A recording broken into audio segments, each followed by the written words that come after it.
Good morning, কেমন আছেন সবাই? আশা করছি ভালো আছেন।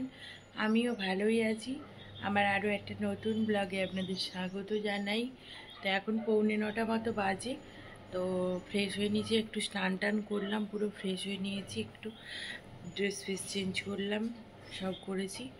তো এখন যেটা করব সেটা হচ্ছে কিচেনে ঢুকবো, একটু টিফিন বানাবো, একটু চাউমিন বানাবো। আর আজকে সকালে খুব চাউমিন খেতেও ইচ্ছে করছে, তো ওর জন্য একটু চাউমিন বানাবো। কিন্তু তার আগে কিচেনটাকে একটু এদিক ওদিক করে গুছিয়ে নিতে হবে, ওটা করলেই হবে। তো চলুন এইদিকে কিচেনটাকে একটু গুছিয়ে নিই, পরে ফিরছি। কিচেনটার কী অবস্থা, কালকে রাতে রান্না টান্না করেছি, তো এইসব হয়ে আছে, এগুলোকে এখন গোছাবো। সো এদিকে চাউমিনটা বসিয়ে দিয়েছি, একটু আগে কিচেনটাকে পরিষ্কার করে নিলাম, তারপরে এই যে একটু আলু পেঁয়াজ আর লঙ্কা দিয়ে করব, আর একটু সস দেবো, আর কিছুই না, একটু চিলি সস আর রেড চিলি সস আর গ্রিন চিলি সস এই দিয়েই আজকে চাউমিনটা বানাবো। সো প্যাক করলাম, এখন 10টা বাজে, টিফিন হয়ে গেছে। এই জানালাগুলো বন্ধ করে দিয়েছি, কেন এত রোদের তাপ আসছে, আজকেও রোদ বেরিয়েছে।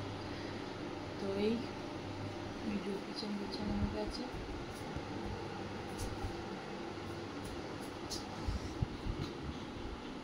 তো খেতে বসে পড়েছি, খাওয়ার পরে মনে হলো যে আপনাদের একটু শেয়ার করি, তো হাফ খাওয়া হয়েই গেছে, তখন শেয়ার করলাম। আর এই যে ঘরের অবস্থা কি হয়ে আছে দেখতে পেয়েছেন তো। তো এটাকে এখন পরিষ্কার করতে হবে। তো অনেকটা কাজ এগিয়ে নিয়েছি, আর আজকে বেড কভারটা চেঞ্জ করে দিলাম। আর একদম আবার আমরা একটু ঘুরতে যাবো, তো ঘুরে এসেই বেড কভারটা আবার চেঞ্জ করব, আর করব না, ওর জন্য আজকে করে দিলাম। তো কোথায় ঘুরতে যাবো অবশ্যই শেয়ার করব পরের ব্লগে, আজকের ব্লগে আর বলবো না, আর কিছু শেয়ারও করব না। তো আজকে যেটা করব সেটা হচ্ছে এখন স্নান করব আরেকবার, কেন খুব গরম করছে। একবার সকালে স্নান তো করেইছি, তো আরও একবার স্নান করতে হবে, প্রচণ্ড ঘেমে গেছি সমস্ত কাজ বাজ করতে করতে। আর রান্নাও হয়ে গেছে, আজকে সেরকম কিছু রান্না করিনি, একটু আলু সেদ্ধ করেছি আর করেছি ডাল, সব গোছানো হয়ে গেছে। আর তার সঙ্গে করেছি একটু পকোড়া ভাজবো, তাই পেঁয়াজ আর মানে পেঁয়াজ দিয়ে যে ওর ব্যাটারটা হয় ওই পেঁয়াজি মতো করবো আর কি। তো ওটাকে মেখে রেখে দিয়েছি, এইদিকে ঘর দুয়ার সমস্ত কিছু রান্না করে রেখে দিয়েছি, আর ঝাড়ুও দিয়ে দিয়েছি, বেসন দিয়ে হয়ে যাবে, কিন্তু চাল দিয়ে চাল গুঁড়ো দিয়ে দেখি আজকে যদি সময় পাই, কেন বিকেলে মেয়ের যেহেতু খেলা রয়েছে, বিকেলে যদি সময় পাই বিকেলে মুছবো, না হলে একদম কালকেই মুছবো, আর আজকে ঘরটাকে মুছবো না। তো এই যে কিচেন টিচেন সমস্ত কিছু পরিষ্কার হয়ে গেছে, আর কোনো কাজ বাকি নেই। এখন শুধু স্নান করে ফ্রেশ হয়ে রেডি হবো, আর মেয়েকে স্নান করে রেডি করাবো। তো যাই হোক, আমরা মোটামুটি একটু লেট করেই বেরিয়েছিলাম, স্নান টান করে রেডি হয়ে বসেছি।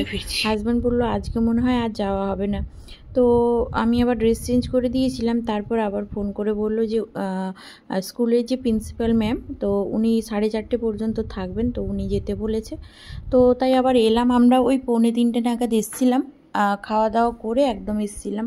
তো এই যে আমার মেয়ের মুখের হাসি দেখে না, বিশ্বাস করুন এত মানে আমার নিজের ভালো লাগছে। অ্যাকচুয়ালি ওর প্রায় 7-8 মাস মতো স্কুলটা তো অফ ছিলই, আপনারা জানেন আমি দক্ষিণেশ্বরে থাকতাম, তো ওখানেই স্কুলে পড়তো, আর্মি স্কুলে। তো তারপর এখানে আসার পর আর কোনো স্কুলে সেইভাবে ভর্তি করানো হয়নি, মিড সেশনে কোনো স্কুল নিতেও চাইছিল না, তো ওর জন্য আজ কোনো স্কুলে ভর্তি করানো হয়নি। আর এই মিডিলে যে 2 মাস, মানে ওদের তো সিবিএসসি বোর্ড এপ্রিলে সেশন শেষ হয়, মানে এপ্রিলে সেশন শুরু হয়, সরি ভুল বললাম, এপ্রিলে সেশন শুরু হয়। তো এই যে লাস্ট মানে সেশন শুরু হলো, তারপর যে লাস্ট মার্চ আর এপ্রিল মে, এটা মে চলছে, মানে মিডিলে প্রায় এপ্রিলে যেহেতু শুরু হয়, প্রায় 1 মাস মতো স্কুলে ভর্তি করানো হয়নি, কেন কি ওর অন্য স্কুলে একটা করেছিলাম। তো ও যেহেতু আর্মি স্কুলে পড়তো, সেহেতু আর্মি স্কুলেই চান্স নিচ্ছিলাম, কিন্তু ওখানে হয়নি এই বছর। তো যাই হোক, ওখান থেকে আর ওখানে ভর্তি করানোর কোনো করছি না, এখন চলে এসেছি নারায়ণাতে। হয়তো অনেকেই নাম শুনে থাকবেন নারায়ণা স্কুলে, তো নারায়ণাতেই ভর্তি করাচ্ছি। এটা কল্যাণীতে, মানে কল্যাণী কাজরাপাড়া বাগমোড় ক্রস করেই জাস্ট খানিকটা, মানে আমরা যেখানে থাকি ওখান থেকে ওই 5 কিলোমিটার দেখাচ্ছে 5 কিলোমিটার সামথিং এরকম আর কি। তো এতটা ডিস্টেন্সে, এমন কিছু দূর না, আমি চলে আসতে পারবো স্কুটি নিয়ে। তো এই যে আমাদের সমস্ত কাজ হয়ে গেছে, এখন ওই 4:15 মতো বাজে, অনেকটা লেট হলো যেহেতু সমস্ত কিছু করে টোরে বেরোচ্ছি। আর ওইদিকে আমার মেয়েকে দেখুন, ও তো খেলা পেয়ে ওরে বাবা মানে কি বলবো, আর মাথা খারাপ করে দিচ্ছিল জানেন। তবে স্কুলের পরিবেশটা আমার তো খুবই ভালো লেগেছে, খুবই ভালো লেগেছে। পড়াশুনোটা এবারে চেক করব কেমন কি হয়, আশা করব ভালোই। তো এই যে স্কুলে ওকে ভর্তি করে দিয়েছি। আর আমরা ওই যে মেয়েটা একটু খেলছে, হাজব্যান্ড বললো আচ্ছা একটু ওয়েট করে যাও, একটু খেলে নিক। তো ও তো পার্ক পেয়েছে, ও তো মানে কি বলবো, ও আমাকে একটা কোয়েশ্চেন করেছে, মানে আগামীকাল থেকে ওকে স্কুলে নিয়ে আসবো। তো ও মানে আমাকে বলছে কালটা কখন হবে, মানে কালকেটা কখন হবে। ওকে আমি এই কালকের উত্তরটা কি দেব বুঝে উঠতে পারছিলাম না। মানে ও প্রচণ্ড এক্সাইটমেন্ট যে ওর আমি কালকে আসবো, এখানে ক্লাস করব, খেলবো, বন্ধু হবে, ও প্রচণ্ড এক্সাইটমেন্ট রয়েছে। তো ওই যে খেলছে, একটু খেলে নিক। আর আমরা একটু চারদিকটা ঘুরে দেখে নিলাম। আর এখানে বাস টাসগুলো দাঁড়িয়ে রয়েছে, কিন্তু বাসে আর দেবো না, যেহেতু আমি স্কুটিটা রয়েছে সেহেতু আমি ওকে দিয়ে যাব, দিয়ে নিতে আসবো এরম। ওকে ইচ্ছে আছে ক্লাস 10 পর্যন্ত ওকে নিতে যাব, নিয়ে আসবো, এই ইচ্ছেটা আমার আছে। জানি না কতটা পারবো, তবে চেষ্টা করব। তো এই আর ও চলুন ও একটু খেলে নিক, আমরাও বেরোবো। সাইডে আরও একটা মাঠ রয়েছে, আর সামনেই রয়েছে বাস্কেটবলের যে গ্রাউন্ড, সেই গ্রাউন্ড। আর একদম স্কুলের সেটে রয়েছে পার্ক, আর স্কুলের ভেতরে রয়েছে কিছু ইনডোর যে গেমগুলো হয় সেইগুলো রয়েছে। আর সাইডে রয়েছে সুইমিং পুলও রয়েছে। হয়তো এতদিন শীতকাল ছিল, জল ছিল না, আবার গরমটা পড়েছে, হয়তো জল আবার দেবে। আর যেহেতু মিডিলে আবার সামার ভ্যাকেশান পড়বে ওদের, সেহেতু জলটা মনে হয় তারপরেই আবার সুইমিং পুলের জলটা দেবে দেখছি, কেন সুইমিং পুলে জলটা নেই। তো যাই হোক, এই যে ও একটু খেলে নিচ্ছে, খেলে নিক, আমরা এবারে বেরিয়ে যাব, কেন হাজব্যান্ড আবার গিয়ে ডিউটি ঢুকবে। আবার সন্ধ্যেতে ওর খেলা রয়েছে, আবার আমাকে সন্ধ্যেতে বেরোতে হবে, কেন আমার মেয়ের ও যেহেতু কালকে থেকে স্কুলে আসবে, সেহেতু ওর একটা ব্যাগ নিতে হবে, আরও টুকিটাকি কটা জিনিস নিতে হবে, সেই সব নেব। আর এই নিয়েই একটু কদিন ব্যস্ত থাকবো, তারপরে একটু ঘুরতেও যাব। ঘুরতে যাওয়ার একটা প্ল্যান রয়েছে, 18 তারিখে যাওয়ার প্ল্যান রয়েছে, অবশ্যই বলবো, কিন্তু আজকের ব্লগে আর বলবো না, আমি নেক্সট ব্লগে অবশ্যই বলবো। তো এই যে মেন গেট, আমরা এখন বেরোবো। তো স্কুলের পরিবেশটা তো আমার প্রচণ্ড ভালো লেগেছে। আমি একটা টেনশানে ছিলাম, যেহেতু আমার মেয়ে একদম মানে ছোটোবেলা থেকে ও যেই স্কুলে পড়েছে, এয়ারফোর্সে পড়তো ফার্স্ট 1.5 বছর, তারপরে ও আর্মি স্কুলে গেছে। অ্যাকচুয়ালি ওই স্কুলগুলোতে না এসি ছিল জানেন তো। আমি না খুব ভয় পাচ্ছিলাম যে মেয়েটা স্কুলে তো পড়বে, এসিটা না থাকলে একটু কষ্ট হবে। জানি কষ্ট না করলে আবার কেষ্ট মেলে না, কিন্তু তাও একটু কষ্টই হয়, কেন এই যা গরম, এই গরমের মধ্যে কষ্ট মানে দিতেও ইচ্ছে করে না।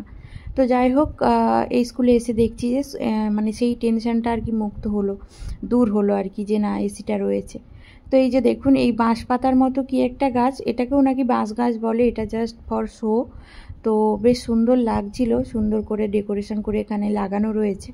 বেশ প্রকৃতিটাও মানে স্কুলের সামনের যে প্রকৃতিটা, বা স্কুলের যে সার্কেল গ্রাউন্ডটা আমার খুবই ভালো লেগেছে। স্কুলের ভেতরটাও প্রচণ্ড ভালো লেগেছে, আমার একদম মনের মতো হয়েছে। আর আমার মেয়েও একদম খুবই খুশি। তো এই আর কিছুই না, এখন জাস্ট বেরোবো, বাড়ি যাব। মেন গেট থেকে বেরোচ্ছি, এটা মেন গেট, এই যে সামনে থেকে দেখাচ্ছি, এটা মেন গেট। আর স্কুলটা একদম সামনে থেকে দেখতে গেলে আমি বাইকে উঠবো, তারপরেই দেখাতে পারবো, কেন স্কুলটা একটু এগিয়ে গিয়ে দূর থেকে যে স্কুলের ভিউটা আর কি খুব ভালো আসবে। আর এতটা কাছ থেকে স্কুলের ভিউটা খুব একটা ভালো আসবে না। তো এই যে স্কুলের ভিউটা দেখে নিন, বেশ সুন্দর লাগছে স্কুলটা, উপরে সূর্যি মামা অস্ত যাচ্ছে। আর আমরা এখন বাড়ি যাব। তো চলুন আজকের ব্লগটা এখানেই এন্ড করলাম। যদি ভালো লেগে থাকে অবশ্যই এটা লাইক, শেয়ার অ্যান্ড সাবস্ক্রাইব করে দেবেন। আর কেমন লাগলো অবশ্যই কমেন্ট করে জানাবেন। তো সবাই ভালো থাকবেন, সুস্থ থাকবেন, দেখা হচ্ছে নতুন একটা ব্লগ নিয়ে। আর যারা আমার চ্যানেলে নতুন, তারা প্লিজ আমার চ্যানেলটিকে সাবস্ক্রাইব করে পাশে থাকা বেল আইকনটি প্রেস করে নোটিফিকেশানটা অন করে দেবেন। তো সবাই ভালো থাকবেন, আজকের মতো টাটা। রোডে বেরিয়ে পড়েছি, এখন বেরোবো, বেরিয়ে বাড়ি যাই। তো চলুন সবাই ভালো থাকবেন। আর কালকে থেকে নতুনত্ব একটা ব্লগ শেয়ার করতে পারবো। আর আমার মনের ওপরে মানে ভেতরে আর কি একটা পাথর জমেছিল, সেই পাথরটা যেন নামলো মনে হলো।